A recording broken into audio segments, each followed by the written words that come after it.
Auzubillahi minasyaitonirrajim. Bismillahirrahmanirrahim. Assalamualaikum warahmatullahi wabarakatuh. Nama diberi Muhammad Imran Haikal bin Al-Baharin. Nombor metrik 052132. InsyaAllah pada hari ini saya akan membentangkan tajuk sejarah perundangan Islam yang diberi tajuk adalah sejarah perundangan zaman Islam pada zaman Rasulullah.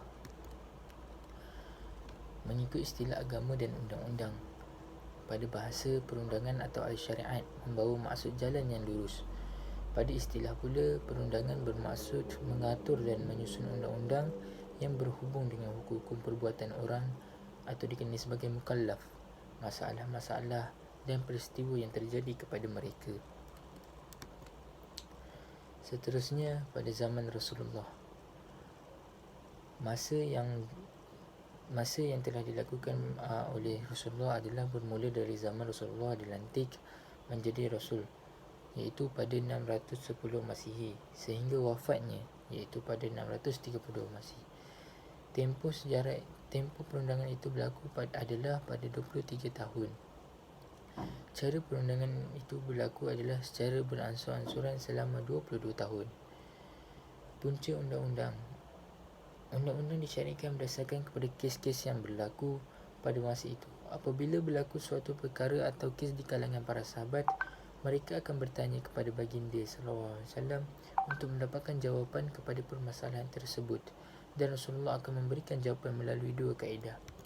Kaedah yang pertama adalah wahyu, yang mana Allah Subhanahu Wa Taala akan menurunkan wahyu kepada baginda sebagai jawapan kepada permasalahan yang diajukan oleh para sahabat. Dalam surah Al-Baqarah ada menyatakan bahawa maksudnya, mereka bertanya kepadamu tentang berperang pada bulan haram. Katakanlah, berperang dalam bulan itu adalah dosa besar. I'tikad Rasulullah. Kaedah yang kedua adalah i'tikad Rasulullah.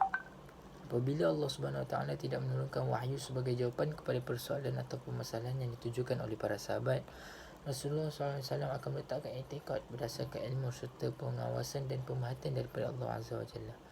Dalam surah An-Najm ayat 3 dan 4 bermaksud, dan tiadalah yang diucapkannya itu Al-Quran menurut kemahuan hawa nafsunya. Ucapannya itu tiada lain hanyalah wahyu yang diwahyukan kepadanya.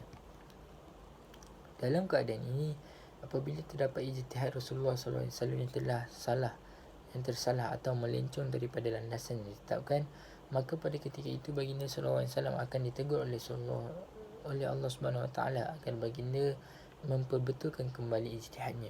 Sebagai contoh, peristiwa bagaimana Rasulullah SAW telah menyambahyangkan jenazah Abdullah bin Ubay, seorang munafik yang telah diketahui umum oleh masyarakat Islam ketika itu. Perbuatan baginda SAW itu telah ditegur oleh Allah SAW dalam firman-Nya dalam surah At-Taubah ayat 84 yang bermaksud, dan janganlah kamu sesekali menyembahyangkan jenazah seorang yang mati di antara mereka, dan janganlah kamu berdiri atau berdoakan di kuburnya. Sesungguhnya mereka telah kafir kepada Allah dan Rasul, dan mereka mati dalam keadaan fasik.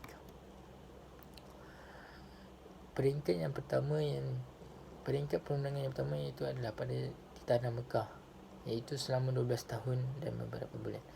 Ayat yang diturunkan hanya berkisar tentang akidah, akhlak atau susila dan contoh-contoh teladan dari kelakuan tindakan-tindakan orang yang dahulu kala. Ayat-ayat Makkiyah kebanyakannya terpulang kepada tujuan utama dalam agama, iaitu tauhid, mengemukakan bukti adanya Allah. Ayat-ayat Makkiyah kebiasaannya pendek-pendek supaya menyenangkan Rasulullah dan orang-orang mukmin menghafalnya. Tiap-tiap surah yang ada sajadah adalah ayat-ayat Makkiyah kecuali dalam surah Al-Hajj. Seterusnya peringkat tanah Madinah. 10 tahun mulai dari tarikh perpindahannya sampai tarikh wafatnya Rasulullah, mengatur perundangan dan seterusnya undang-undang muamalat sivil dan sebagainya. Ayat-ayat Madinah menetapkan hukum-hukum yang menerangkan fardu-fardu dan hudud. Ayat-ayat Madinah kebiasaannya panjang-panjang. Tiap-tiap surah yang disebutkan perkataan Al-Munafiqin adalah ayat-ayat Madinah kecuali dalam surah Al-Ankabut, golongan yang tidak ada di Mekah. Tujuan perundangan Islam ini adalah supaya umat Islam yang ketika itu masih tebal dan sebati dengan amalan jahiliyah dapat menerima hukum hakam Islam secara beransur-ansur. Dalam arti kata lain, hukum yang mula-mula disyariatkan adalah bersifat sementara, manakala pindahan yang terakhir pula adalah bersifat kekal yang mesti diterima pakai oleh umat Islam yang kemudian. Tidak ambil perselisihan pendapat di kalangan sahabat Rasulullah SAW yang tidak dapat diselesaikan.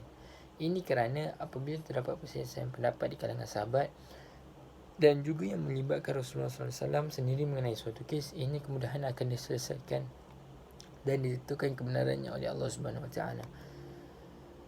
Terdapat kes-kes di mana wahyu yang diturunkan Allah Subhanahu Wa Taala bukan bertujuan untuk menjawab permasalahan atau persoalan yang ditemukan oleh para sahabat, tetapi yang diturunkan oleh Allah Subhanahu Wa Taala sebagai pensyariatan terhadap suatu hukum dan kewajipan. Dalam arti kata lain, wahyu tersebut diturunkan atas alasan telah tiba masanya suatu perintah dan kewajipan itu dilaksanakan dalam masyarakat. Antaranya ialah kewajipan melakukan ibadat, peraturan nikah, jenayah dan sebagainya.